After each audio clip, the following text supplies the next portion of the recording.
Jemaat yang terkasih di dalam Tuhan Yesus Kristus, kami undang untuk berdiri.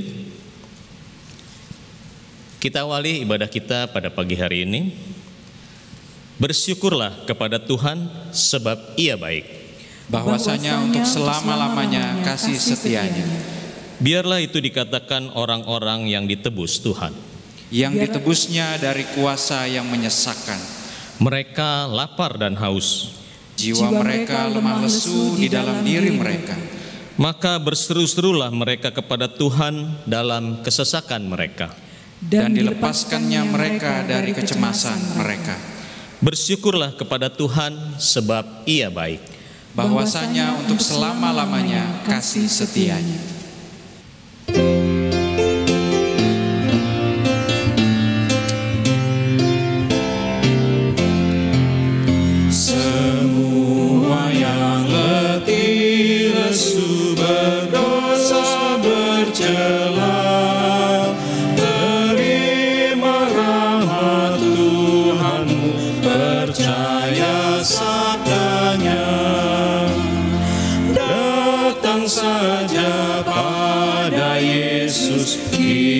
Saatnya datang saja pada Yesus, terima rahmat-Nya.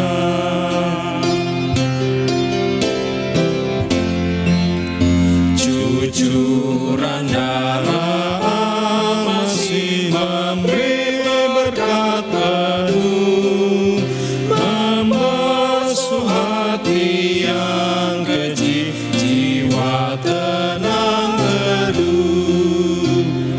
Datang saja pada Yesus, ini saatnya. Datang saja pada Yesus, terima rahmat-Nya.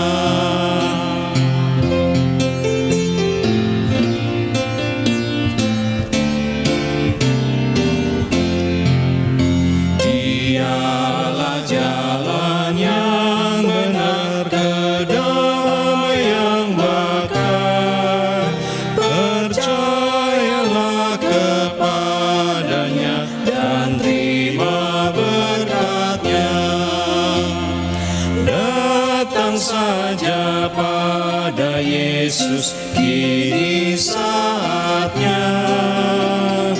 Datang saja pada Yesus, terima rahmat-Nya.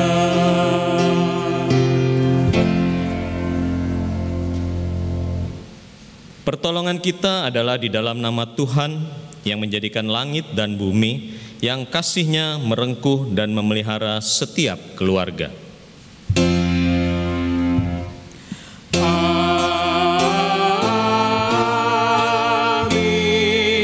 amin,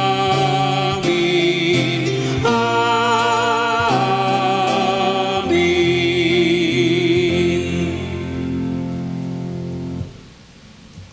Tuhan besertamu. Dan besertamu juga. Jemaat, kami persilakan duduk. Cabin fever atau demam kabin secara sederhana dijelaskan sebagai rasa kegelisahan akibat terjebak atau terisolasi dalam suatu tempat untuk waktu yang lama. Di masa pandemi ini, ditambah dengan aturan PSBB, pembatasan sosial berskala besar, sangat mungkin sekali fenomena ini muncul di setiap rumah tangga. Cabin fever muncul ditandai dengan seseorang kehilangan motivasi untuk hidup. Ia biasanya akan merasa putus asa, kosong, dan kehilangan empati. Ia akan kehilangan fokus hingga mengganggu produktivitas serta mengalami gangguan tidur. Sebagai manusia, kita tentu khawatir dan gelisah sambil bertanya, kapan pandemi ini dapat berakhir? Kapan kita bisa kembali beraktivitas di luar rumah? Tak kuat lagi rasanya untuk bertahan di dalam rumah. Mari dengan penuh kerendahan hati kita memohon pengasihan Allah. Kita berdoa. Ya Allah, terus berada di rumah membuat kami bosan dan jenuh. Kadang kami diserang kegelisahan dan ketakutan yang mempengaruhi kesehatan pikiran dan fisik kami. Semangat kami makin pudar, sukacita kami perlahan sirna, dan produktivitas kami merosot. Tolonglah kami ya Tuhan, ajar kami untuk selalu berserah dan mengandalkan-Mu dalam melalui hari-hari kami di rumah. Mampukan kami untuk menjaga iman dan pengharapan kami, bahwa di tengah pandemi yang tak terlihat ujungnya, Engkau tetap menuntun dan memelihara kami. Amin. Jemaat kami undang untuk berdiri. Bagi kita yang berserah dan memohon pertolongan Allah, maka Ia akan menolong dan melepaskan kita dari kesesakan. Dalam Matius 11 ayat 28, Tuhan Yesus berkata, "Marilah kepadaku semua yang letih lesu dan berbeban berat, aku akan memberi kelegaan kepadamu." Demikianlah berita anugerah Tuhan. Hiduplah dengan damai di tengah keluarga dan bersama sesama. Salam damai.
Mari jemaat sekalian, kita bersatu dalam doa sebelum kita membaca dan merenungkan firman Tuhan.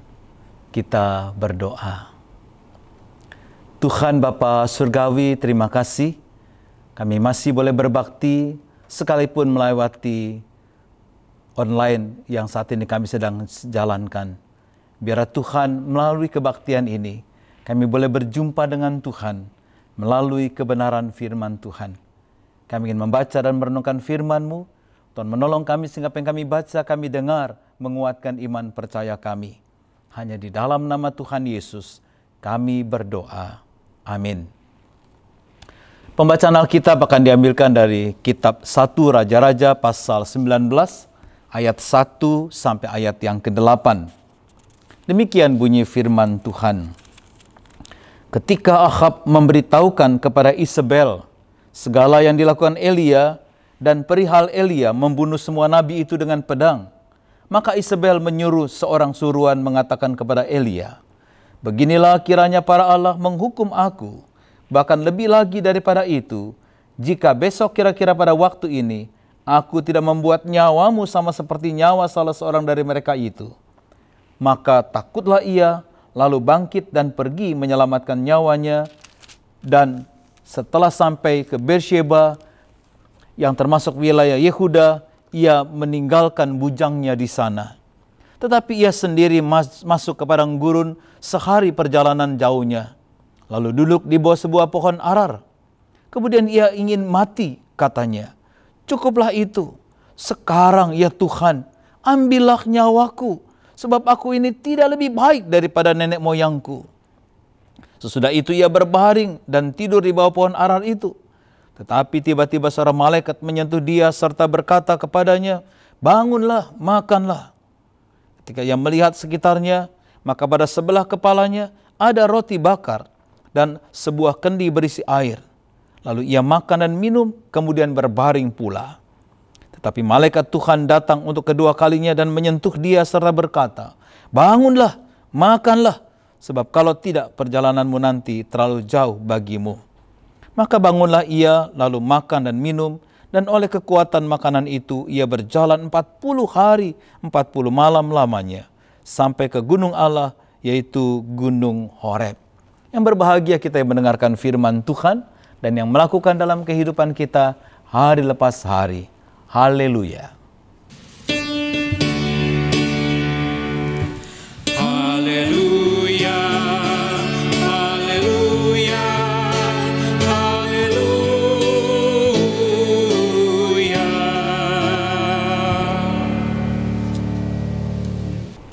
Jemaat sekalian, kita bertemu kembali bersama-sama dalam ibadah pada hari ini. Kita bicara soal cabin fever, mengatasi kejenuhan. Ungkapan cabin fever berkaitan dengan psikologi dari tahun 1800-an. Pada musim dingin di Amerika Utara, orang harus di cabin berbulan-bulan untuk tidak terpengaruh gejala alam musim dingin itu. Sama dengan keadaan saat pandemi COVID-19 ini. Kita merasa dalam kondisi isolasi diri, PSBB, pembatasan. Dan banyak orang gak mau keluar rumah. Bahkan khawatir bertambah dengan keadaan ini.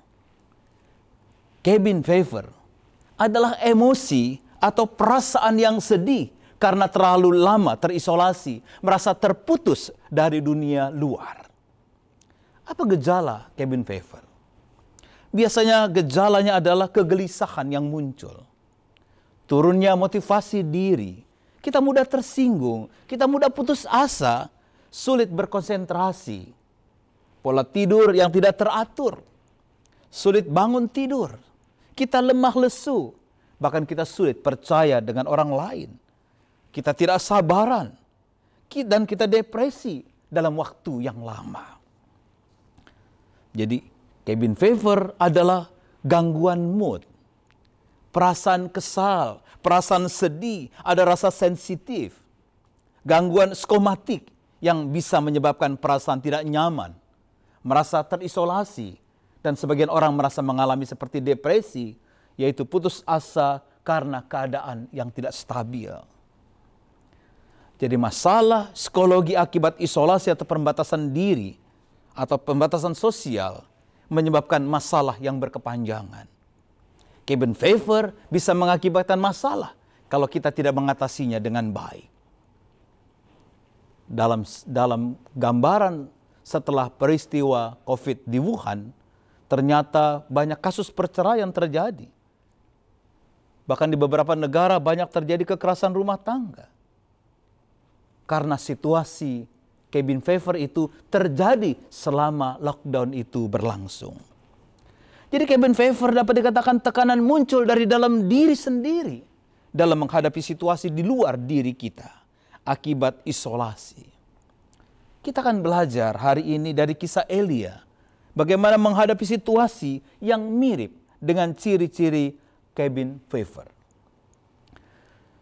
Ketika kita membaca 1 Raja-Raja pasal 19 ayat 1-8, kita bertemu dengan Elia yang luar biasa. Dia adalah seorang nabi yang termasyhur di Israel, yaitu Israel Utara, tahun 875 sampai 850 sebelum Masehi. Nabi Elia adalah salah satu nabi yang dipakai oleh Tuhan secara luar biasa melakukan mujizat-mujizat Tuhan. Kita tahu di zaman Elia, bangsa Israel dipimpin Raja Ahab yang jatuh pada penyembahan berhala. Istrinya bernama Isabel. Isabel digambarkan sebagai wanita yang suka mendominasi dalam segala hal. Sampai-sampai urusan kerajaan pun Dia ikut campur memutuskan perkara sampai kepada penyembahan berhala dan situasi kehidupan masyarakat, dia ikut campur. Dan kita tahu pada saat itu Nabi Elia menantang 450 Nabi Baal dan juga 400 Nabi Asyera untuk mempersembahkan korban-korban pada Allahnya. Elia membuat sebuah perhitungan, Allah siapa yang bisa mendatangkan api dan membakar korban bakaran itu. Maka dialah Allah yang sesungguhnya. Dan itu disepakati bersama. Saat para Baal itu atau Nabi Baal itu mengadakan korban persembahan, mereka tidak bisa mendatangkan api. Dan Elia tampil ke depan, panggillah dengan keras, bukankah dia Allah? Mungkin ada urusan, mungkin Allahmu sedang berpergian, barangkali dia tidur dan belum terjaga. Panggil terus Allahmu. Dan ternyata korban persembahan mereka tidak kunjung terbakar. Dan Elia bisa membuktikan Allah Abraham, Allah Ishak, dan Allah Israel, Allah yang sesungguhnya. Dia berdoa kepada Tuhan, maka Allah menurunkan api dari langit, membakar habis korban bakaran. Bahkan air di sekeliling mezbah persembahan itu pun ikut terbakar. 1 Raja-Raja pasal 18 ayat 36 sampai 38. Elia baru mengalami kemenangan yang gilang gemilang melawan nabi-nabi Baal. Ia berpikir ini adalah kemenangan yang membuat orang Israel bertobat dari penyembahan berhala. Dan Isabel akan kalah pamor dengan segala penyembahan berhala itu. Dan semua orang akan ikut dengan Nabi Elia. Tapi sebaliknya, Isabel murka. Dia mengancam akan membunuh Elia. Dan ancaman ini serius. Apa yang terjadi? Dan bagaimana kondisi Elia? Dalam bacaan kita ironis sekali. Nabi yang dikenal luar biasa, yang banyak melakukan mujizat itu, yang apa karena berdoa dan mendatangkan api, yang membunuh 450 Nabi Baal, menurunkan hujan. Hari itu mengalami ketakutan yang luar biasa karena ancaman Isabel. Apa yang bisa kita lihat? Yang pertama, 1 Raja-Raja 19 ayat 3. Apa yang kita bisa perhatikan dalam hidup Elia? Dikatakan ayat 3 itu, maka takutlah ia. Ini lebih bernuansa kecewa. Maka takutlah ia, kecewalah dia. Kenapa dia kecewa? Bagaimana tidak kecewa? Bukan hanya soal akan dibunuh oleh Isabel yang membuat dia kecewa, putus asa, depresi yang berat. Itu ditambah dengan situasi Israel. Karena cuaca pada waktu itu musim kering yang panjang, panen yang gagal, kelaparan melanda seluruh negeri. Penyembahan berhala di mana-mana, mezbah berhala bertaburan. Pemimpin yang jahat di negeri Israel. Dan juga kekecewaan karena kemenangan atas nabi-nabi Baal tidak membuat bangsa Israel bertobat dan kembali kepada Allah. Saudara-saudara yang kasih Tuhan, apa yang kita kecewakan di masa pandemi COVID ini? Apakah Anda dan saya kecewa dengan Tuhan? Apakah kita kecewa dengan orang sekeliling kita, di tengah-tengah keluarga, di sekitar kita yang tidak bisa membantu kita? Sehingga seringkali di tengah-tengah keluarga kita mengalami kekecewaan. Kekecewaan bisa akan mengalami cabin fever. Kenapa kita harus kecewa dengan situasi seperti ini? Kenapa kita harus kecewa dengan pasangan kita? Dengan situasi yang kita alami saat ini? Bawalah dunia luar ke dalam rumahmu. Bukalah jendela rumahmu. Hiruplah udara segar. Syukurilah nafas yang Tuhan masih berikan buat dirimu. Syukuri pasangan hidup yang masih bersamamu, anak-anak yang masih diberikan Tuhan kepadamu, yang bersamamu, dan berkat yang masih Tuhan berikan kepadamu. Semua diberikan kepadamu sebagai anugerah Tuhan. Kenapa harus kecewa? Tuhan baik pada Anda dan saya, dengan semua yang Anda miliki. Itu sebabnya kita diajak menghilangkan gejala-gejala pebin fever. Jadilah komunikasi dengan baik dengan orang-orang yang Anda kasihi di rumah, dengan anak-anakmu, dengan suami, dengan istrimu, dengan mungkin saudaramu yang di luar kota, dengan sahabat-sahabatmu. Syukurilah apa yang kita terima saat ini. Kita masih bisa bernafas, kita masih sehat, dan masih bisa makan dan minum. Lalu yang kedua, 1 Raja-Raja pasal 19 ayat 4. Masuklah dia ke padang gurun, duduk di bawah pohon arar, kemudian dia ingin mati. Apa yang dilakukan Elia? Ancaman itu yang membuat dia kecewa, tapi juga membuat dia lari dan masuk ke padang gurun. Kita tahu padang gurun ada tanda ketidakpastian hidup dan kekacauan hidup. Dia masuk ke dalam ketidakpastian hidup dan padang gurun yang mendatangkan kekacauan. Elia semakin depresi karena pelarian cukup jauh. Dia harus berlari meninggalkan Israel menuju Beersheba. Jarak Israel ke Beersheba sekitar 95 mil atau 150 kilometer. Dan masih ditambah lagi sehari perjalanan ke padang gurun. Dan Elia berhenti dan berdoa. Apa yang didoakannya? Ya berdoa minta mati. Sungguh mengejutkan. Hamba yang luar biasa, yang dikagumi banyak orang, justru berdoa minta mati. Dalam kondisi demikian tidak heran Elia depresi dan memilih lebih baik mati. Sehingga dia berkata, cukuplah itu sekarang ya Tuhan, ambillah nyawaku, sebab aku ini tidak lebih baik daripada nenek moyangku. Dengan kata lain dia mau berkata, saya sudah muak Tuhan dengan kehidupan ini, dengan kehidupan bangsa Israel, dengan situasi seperti ini, aku ditekan, aku mau dibunuh, aku muak dengan situasi seperti ini. Ambillah hidupku. Saya tidak lebih baik daripada nenek moyang saya. Artinya Elia pada dasarnya mau berkata, saya menyerahkan diri. Aku menyerah Tuhan. Terlalu berat buat saya. Saya tidak bisa melanjutkan kehidupan saya. Berat hidup ini. Saudara-saudara, kalimat ini terdengar akrab dengan kita. Apakah Anda pernah merasa seperti itu? Saya tahu Anda dan saya memilikinya dan begitu juga saya. Lebih sering daripada yang mau kita akui.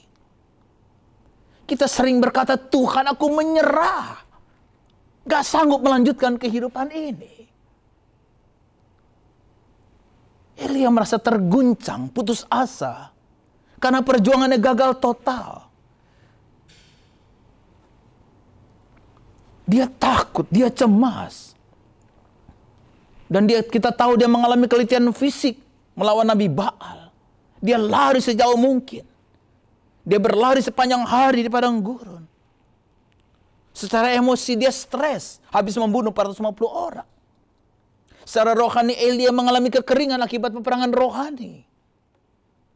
Sesampainya di bawah pohon ara dia mengalami depresi berat. Elia mengatakan kekalahan. Cukuplah itu, aku tidak berdaya lagi, aku tidak sanggup. Itu kekalahannya. Ambillah nyawaku, tanda dia putus asa. Aku tidak lebih baik daripada nenek moyangku, tanda dia bersalah. Tidak bisa melakukan tugas panggilan Tuhan. Hanya aku seorang diri yang masih hidup. Dia kesepian. Dan mereka ingin mencabut nyawaku. Dia paranoid, takut yang berkelebihan.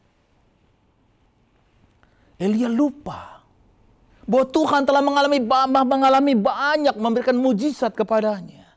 Dia telah banyak mengalami peristiwa supranatural bersama dengan Tuhan. Dia lupa itu, bahwa Tuhan menyertai dirinya. Dia lupa ada burung gagak mengantar makanan untuknya di tepi sungai Kerit. Dia lupa ada tepung dan minyak yang tak pernah habis, terus tersedia di dusun Sarfat, di rumah seorang janda. Ada seorang anak yang sudah mati, hidup kembali melalui pelayanannya. Ada api dari langit yang menyambar korban mezbah yang dibasahi 3 kali. Karena api datang dari langit atas permintaan Elia. Dia lupa lari dengan kecepatan tinggi dari lembah Israel, dari lembah Karmel ke lembah Israel. Elia lupa dengan banyak mujizat karya Allah yang besar dalam kehidupannya. Dia bukan lagi takut akan Tuhan, tapi dia takut pada manusia, yaitu Isabel.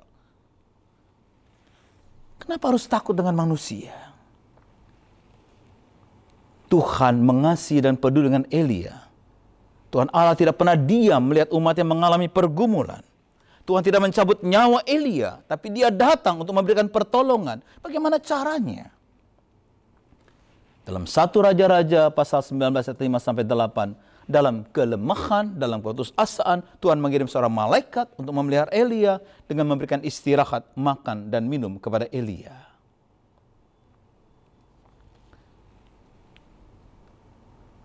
Tuhan membangunkan Elia dari kekecewaannya. Ayo bangun, makan. Kita bisa bayangkan untuk makan pun dia bergantung kepada kemurahan Tuhan. Dan Elia bangkit, dia kembali melayani Tuhan dengan setia. Ia tidak lagi berfokus pada diri dan kesulitannya, tapi berfokus pada Tuhan. Dengan segenap hati ia melaksanakan tugas dan panggilan dari Allah itu.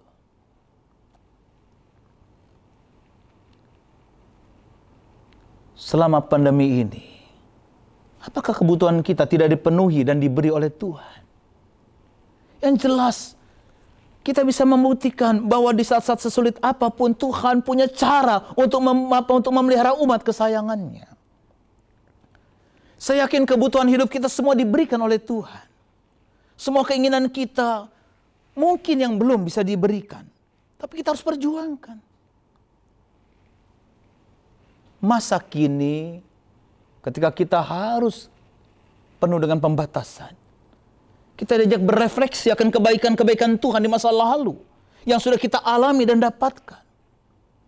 Yang pasti Tuhan sangat peduli memperhatikan hidupmu. Bahkan rambut di kepalamu pun terhitung semuanya oleh Tuhan. Jemaat terkasih, ayo bangun. Baca Alkitab, berdoa, kita mandi biar segar dan tetap ceria. Kerjakan tugasmu dengan baik. Lakukan rutinitas seperti di kantor dan hari-hari seperti biasa. Kembangkanlah dan ekspresikan kreatifmu yang Tuhan telah anugerahkan buatmu.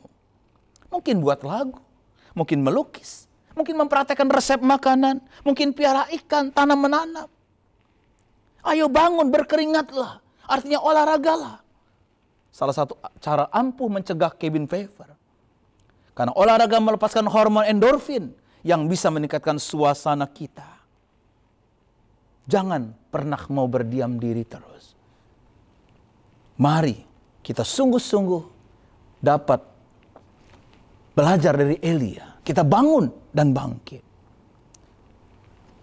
Tuhan memberkati kita. Amin.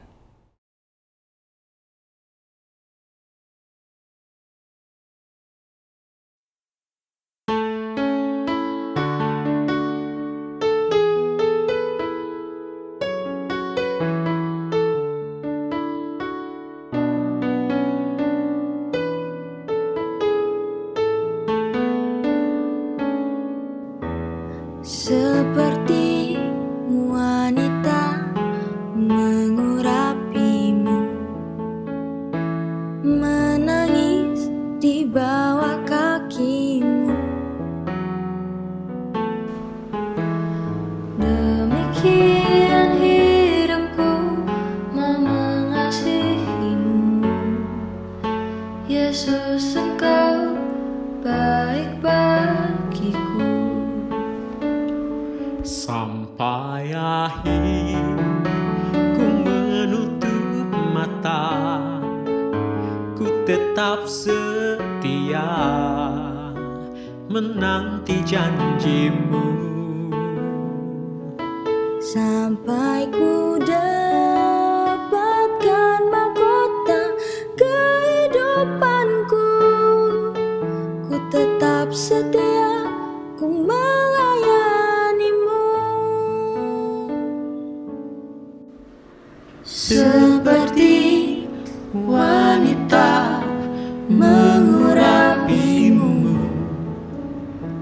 menangis di bawah kakimu.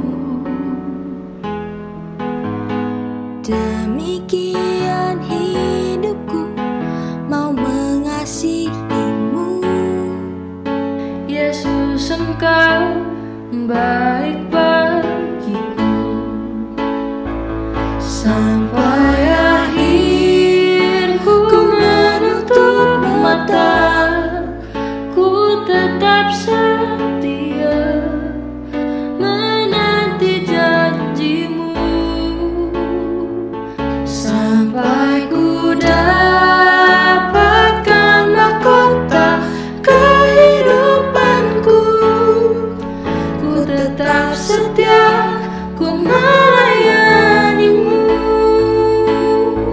sampai akhir ku menutup mata, ku tetap setia menanti janjimu, sampai ku dapatkan mahkota kehidupanku. Ku tetap setia, ku melayanimu, ku tetap setia, ku melayanimu.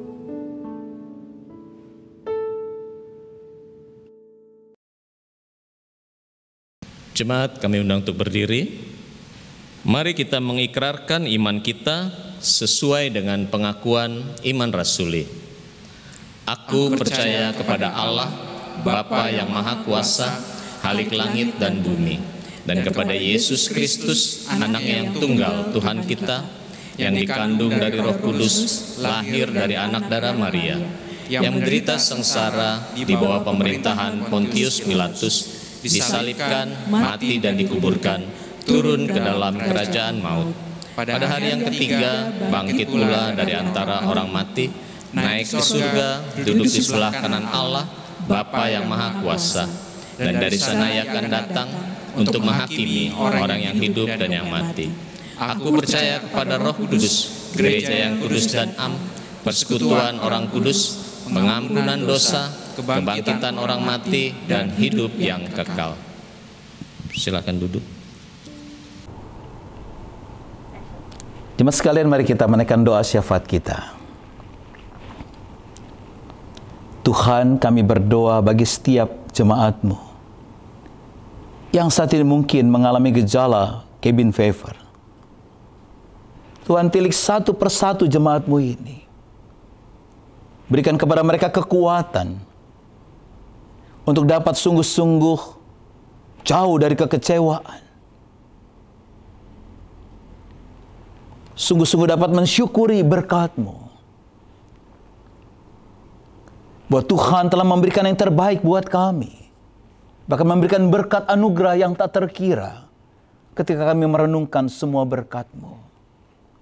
Tuhan, tolong keluarga-keluarga jemaat-Mu agar boleh terus mengalami kasih anugerah-Mu. Mereka saling menopang, saling mendukung, saling memperhatikan, saling mendoakan di tengah-tengah pembatasan-pembatasan yang terjadi. Sehingga tidak terjadi cabin fever di tengah-tengah keluarga. Baik suami, istri, anak-anak, dan orang tua. Tapi bahu-membahu bersatu menghadapi situasi ini dengan kekuatan dan pertolongan Tuhan. Tuhan, berkati bangsa kami, berkatilah pemerintah ketika harus menghentikan penyebaran pandemi COVID-19 ini. Berkati setiap upaya pemerintah, supaya sungguh-sungguh dapat mencegah penyebaran yang lebih luas. Berkatilah kami sebagai umat-Mu untuk terlibat di dalam upaya ini. Biarlah kami mulai menolong setiap umat-Mu dapat melakukan protokol COVID dengan baik. Dan biarlah kami juga dapat membantu, walaupun kecil, di tengah-tengah masyarakat di mana Tuhan menempatkan kami. Demikian juga Tuhan, kami bersyukur buat Majelis Jemaat GKI Kafling Polri. Kau memberkati setiap tugas panggilan mereka. Berikan kesetiaan ketika mereka harus mendampingi jemaat Tuhan yang Tuhan percayakan kepada mereka. Biar kasih karunia-Mu memberkati dan menopang. Tuhan, kami berdoa dan bersyukur untuk pekerjaan kami, usaha kami, keluarga kami. Kau memberkati keluarga kami dengan kerukunan dan kedamaian dan kasih Tuhan. Dengan kerukunan dan kasih, maka apa yang tidak mungkin akan menjadi mungkin. Akan ada keajaiban-keajaiban. Kami ingin keluarga kami memiliki keajaiban. Dengan kami melakukan kasih Tuhan, kami sungguh-sungguh bersatu menghadapi semuanya itu dengan kerukunan, kedamaian, dan kesehatian. Kami bersyukur buat pekerjaan dan usaha kami, berkati pekerjaan kami, usaha kami. Mungkin saat ini usaha kami mengalami hambatan, Tuhan tolong dan berkati. Berikan ketekunan semangat kami terus dalam bekerja dan berusaha. Kami berdoa buat jemaat-Mu yang sakit, Tuhan tolong Kau sembuhkan jemaat-Mu melalui segala upaya pengobatan yang dilakukan. Kami berdoa saat ini buat jemaat yang mengalami pergumulan-pergumulan yang berat. Kau tahu Tuhan, setiap pergumulan jemaat-Mu saat ini, Kau dengar, Kau tilik, dan berikan jalan keluar.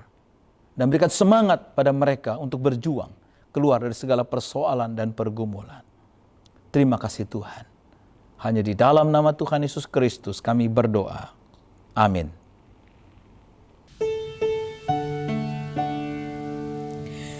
Bapa kami yang ada di surga, dikuduskanlah nama-Mu, datanglah kerajaan-Mu, jadilah kehendak-Mu di bumi seperti di surga. Beri kami hari ini makanan yang secukupnya. Ampuni salah kami seperti kami ampuni yang bersalah pada kami. Jangan bawa kami dalam pencobaan, melainkan lepaskan kami dari yang jahat. Sebab Kaulah yang punya kerajaan dan kuasa dan kemuliaan sampai selama-lamanya. Amin. Amin.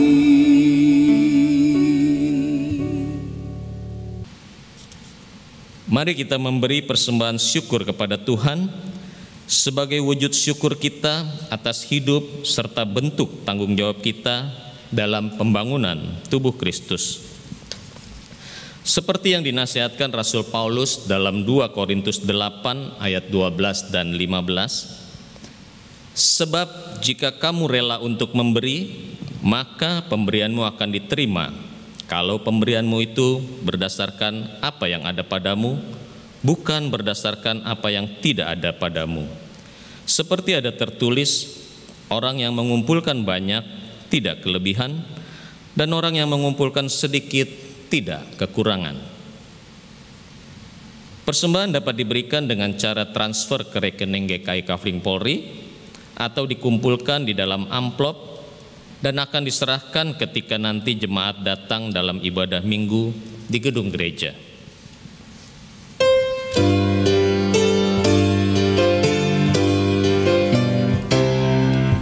Ya Tuhan, hanya inilah yang dapat ku beri padamu, ungkapan syukur apalah dibanding berkat karunia-Mu.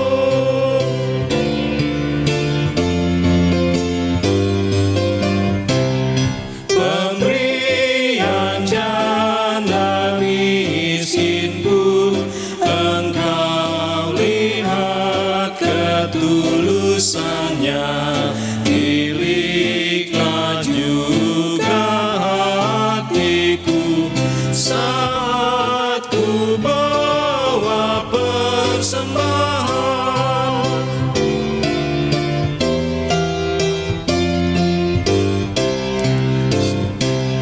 Semua harta kami pun bersumber hanya kepadamu, dengan bersuka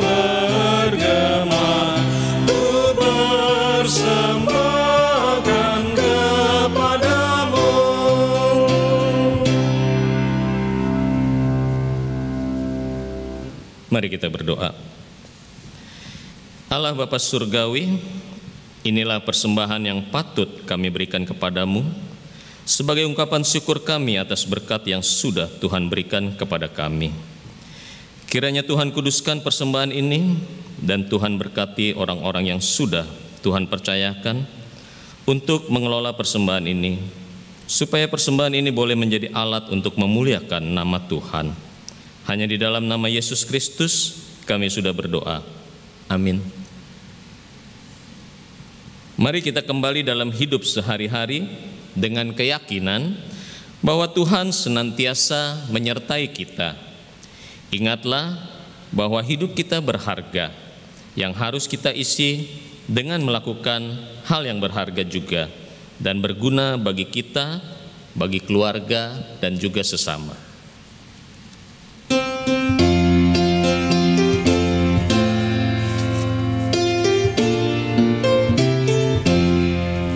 Pakailah seluruh hidupmu dalam ladang dunia, tiap harta dan talentamu pergunakan baginya.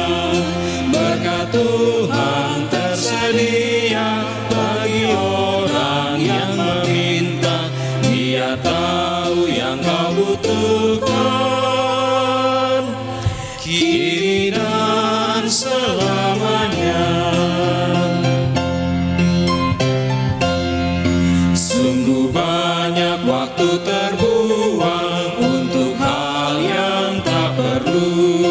Tuhan banyak beri peluang menyalurkan kasih-Mu. Berkat Tuhan tersedia bagi orang yang meminta. Dia tahu yang kau butuhkan, kini dan selamanya. Ingatlah akan Penciptamu pada masa mudamu, sebelum tiba hari tua, persembahkan karyamu. Berkat Tuhan tersedia bagi orang yang meminta. Dia tahu yang kau butuhkan, kini dan selamanya.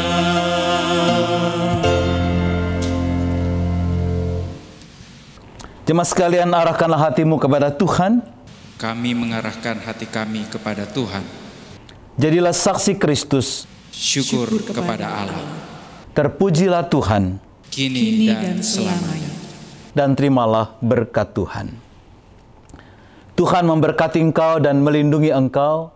Tuhan menyinari engkau dengan wajah-Nya dan memberi engkau kasih karunia. Tuhan menghadapkan wajah-Nya kepadamu dan memberi engkau damai sejahtera, kekuatan, perlindungan, dan kesehatan dalam setiap detik perjuangan hidupmu kekal selama-lamanya. Amin.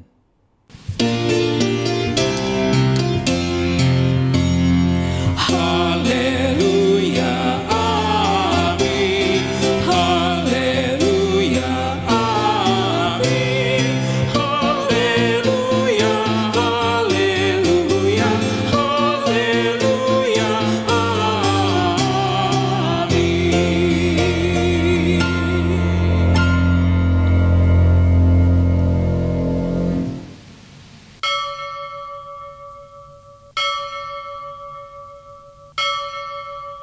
Pakailah seluruh hidupmu dalam ladang dunia, tiap harta dan talentamu pergunakan baginya. Berkat Tuhan